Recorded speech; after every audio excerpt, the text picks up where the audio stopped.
నిన్న అంటే ఫిబ్రవరి 1వ తారీఖున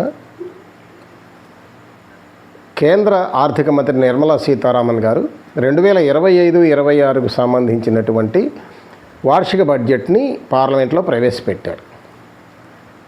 మీడియా మొత్తం కూడా ఈ బడ్జెట్ మీద ఇది మధ్యతరగతి బడ్జెట్ అని చెప్పని పెద్ద ప్రొజెక్షన్ ఇచ్చింది. ఇది ఉద్యోగుల బడ్జెట్, అలాగే ఇంకా కొన్నిటితే బడ్జెట్ బొనాన్జా అని చెప్పి ఇలా రకరకాల హెడ్డింగ్లు పెట్టి పత్రికలన్నీ కూడా పెద్ద ఎత్తున ప్రచారం ఇచ్చినాయి.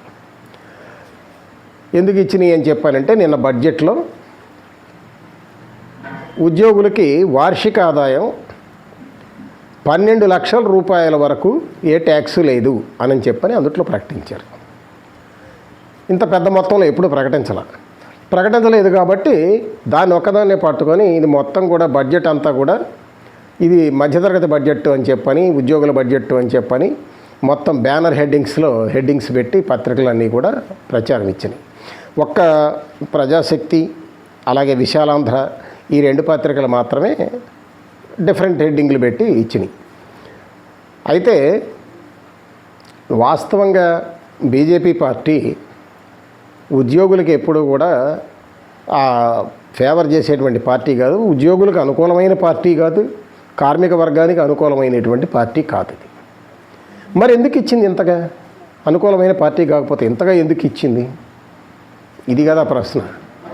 అయితే దీని మీద కొంతమంది విశ్లేషకులు ఏం చెప్తున్నారంటే, రేపు ఢిల్లీ ఎన్నికలు ఉన్నాయి ఇంకా 2-3 రోజుల్లో.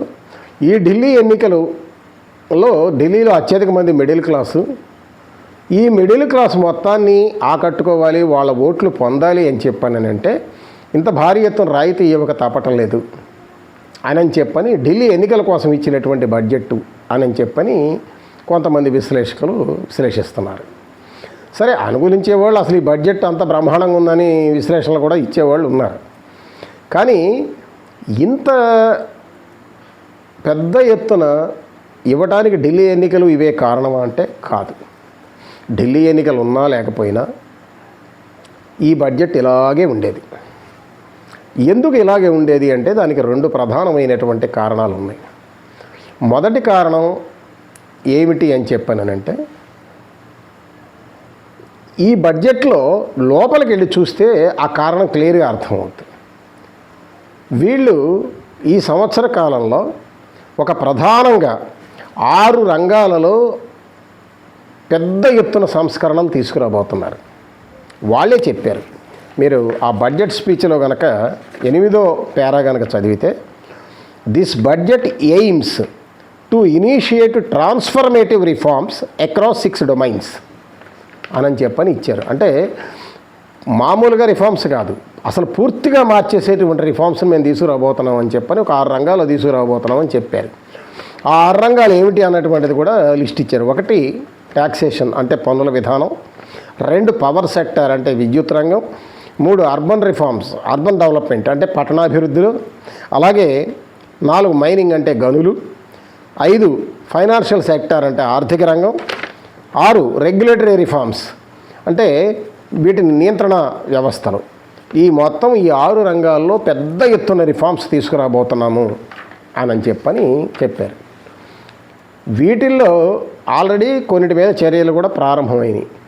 కానీ వీటన్నిటిలో రిఫార్మ్స్ తీసుకొస్తే దీన్ని వ్యతిరేకించేది ఎవరు అంటే, మొట్టమొదటగా దీన్ని వ్యతిరేకించేది ఉద్యోగ వర్గాలు వ్యతిరేకిస్తాయి. మొత్తం వ్యతిరేకిస్తాయి ఉద్యోగ వర్గాలు, అందులో సందేహమే లేదు. కానీ ఉద్యోగ వర్గాలు ఈ రిఫార్మ్స్కి అడ్డు రాకుండా ఉండాలి అని చెప్పానంటే, వాళ్ళకి ఇప్పుడు ఒక మంచి బెనిఫిట్ ఇచ్చి వాళ్ళని నోరు మూయించాలి. ఆహా, మనకి బీజేపీ ప్రభుత్వం మంచి బెనిఫిట్ ఇచ్చింది అనేటువంటి భ్రమంలో ఆ రిఫార్మ్స్కి వ్యతిరేకంగా ఆందోళనలోకి రావడానికి వాళ్ళు వెనకడిగేసేట్టు ఉండాలి. ఇది వాళ్ళ వ్యూహం. ఇప్పుడు ఇన్సూరెన్స్ రంగంలో 100% పెట్టుబడులు తెస్తాము అని చెప్పని మొత్తం అంటే టోటల్ ప్రైవేటీకరణ తెస్తామని చెప్పని విదేశీ పెట్టుబడుల్ని అనుమతిస్తామని చెప్పారు. ఇప్పుడు దీని మీద ఇన్సూరెన్స్ ఉద్యోగులు వ్యతిరేకించకుండా ఉండాలి అని చెప్పానంటే వాళ్ళకు మంచి బెనిఫిట్ ఇవ్వాలి. అలాగే పవర్ సెక్టార్లో పెద్ద ఎత్తున రిఫార్మ్స్ తీసుకురాబోతున్నారు. ఈ రిఫార్మ్స్ని వ్యతిరేకించకుండా ఉండాలి అంటే అక్కడ ఉండే ఉద్యోగులకు మంచి బెనిఫిట్గా ఉండాలి. ఇవన్నీ దృష్టిలో పెట్టుకొని వాళ్ళు ఆ మంచి బెనిఫిట్ ఇచ్చారు. ఇది మొదటి అంశం. రెండో అంశం ఏంటంటే, రేపు పొద్దున కనుక ఈ రిఫార్మ్స్ పెట్టినప్పుడు దీంట్లో నుంచి కనుక ఉద్యోగులు మన ఆందోళనలోకి వస్తే బయట ప్రజానీకం ఎలా రియాక్ట్ అవ్వాలి? వీళ్ళకి ప్రభుత్వం ఇంత మంచి బెనిఫిట్ ఇచ్చినా వీళ్ళు ఆందోళనలు చేస్తున్నారు కాబట్టి వీళ్ళంతా దుర్మార్గులు అని చెప్పని ప్రజానీకం ఈ వర్కింగ్ క్లాస్ని, ముఖ్యంగా ఉద్యోగుల్ని వ్యతిరేకించేటువంటి రీతిలో ఉండాలి. ఇది దీంట్లో ఉన్నటువంటి కీలకమైనటువంటి అంశం. దానికోసం అని చెప్పని ఇవి ఇచ్చారు. ఇక దీనికి రెండో కారణం కూడా ఉంది.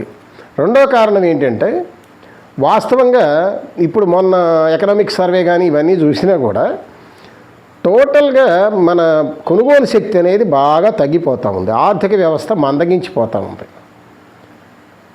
ఈ ఆర్థిక వ్యవస్థకి, ముఖ్యంగా కన్జ్యూమర్ గూడ్స్కి కొనేటువంటి వాళ్ళు ఎవరు? సాధారణమైనటువంటి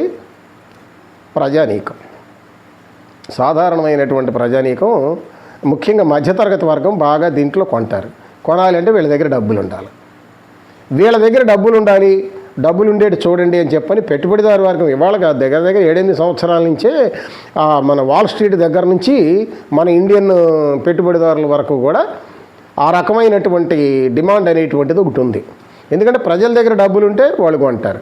వాళ్ళు కొంటేనే వీళ్ళ సరుకులు మూవ్ అవుతాయి, వీళ్ళకి లాభాలు వస్తాయి. అందువల్ల ఈ సరుకులు పర్చేజింగ్ పవర్ వీళ్ళల్లో పోతుంది కాబట్టి అది నిలబెట్టాలి అనేటువంటిది ఒకటి వాళ్ళ డిమాండ్గా ఉంది. రెండవది, ఇప్పుడు ఇన్సూరెన్స్ రంగంలో కూడా 100% పెట్టుబడులు తెస్తామంటున్నారు. ఈసారి పెద్ద ఎత్తున హెల్త్ ఇన్సూరెన్స్ రంగాన్ని వీళ్ళు తీసుకురాబోతున్నారు. ఈ హెల్త్ ఇన్సూరెన్స్లో వీటిల్లో సేవ్ చేయాలి అని చెప్పానంటే వీళ్ళ దగ్గర డబ్బులు ఉండాలి అని చెప్పానంటే వీళ్ళకి ఏదో రకమైన బెనిఫిట్ ఉండాలి. ఇవన్నిటిని చూసినప్పుడు ఇప్పుడు ఈ 12 లక్షల వరకు ట్యాక్స్లో నో ట్యాక్స్ అన్నటువంటి దాన్ని కనుక చూస్తే సుమారుగా 80,000 రూపాయల దాకా, 80,000 నుంచి మినిమం 80,000 నుంచి ఇంకా పైన 1,00,000-1,50,000 దాకా కూడా వాళ్ళకి బెనిఫిట్ వస్తుంది అని చెప్పని నిపుణులు అంచనా వేశారు. దీని ప్రకారం చూస్తే 80,000 అంటే చిన్న విషయం కాదు. ఒక సంవత్సర కాలంలో వీళ్ళు 80,000 రూపాయలు విలువైనటువంటి కన్జ్యూమర్ సరుకుల్ని కొనటమంటే చిన్న విషయం కాదు. అంతకంటే ఎక్కువ కూడా ఇంకా దాని వరకే ఆగరు కదా, కొంటే మిగిలిన వీళ్ళ జీతంలో కూడా పెట్టి కొంటారు కొంత. కాబట్టి ఈ రకంగా సరుకులు మూవ్ అవటానికి వీళ్ళకు ఒక అవసరం వచ్చింది.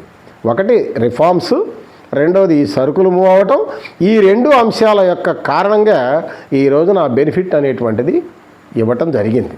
అంతే తప్ప ఉద్యోగుల మీద ఏదో ప్రేమ ఉండో లేకపోతే దీనివల్ల లేకపోతే ఢిల్లీ ఎన్నికల కోసమో మాత్రం కాదు. అయితే ఈ రిఫార్మ్స్ ఎలా చేయబోతున్నారు? ఇప్పుడు 6 రంగాలు చెప్పాను. ఈ 6 రంగాల్లో ప్రధానంగా పవర్ సెక్టార్లో రిఫార్మ్స్, అర్బన్ డెవలప్మెంట్లో రిఫార్మ్స్, మైనింగ్ రంగంలో రిఫార్మ్స్.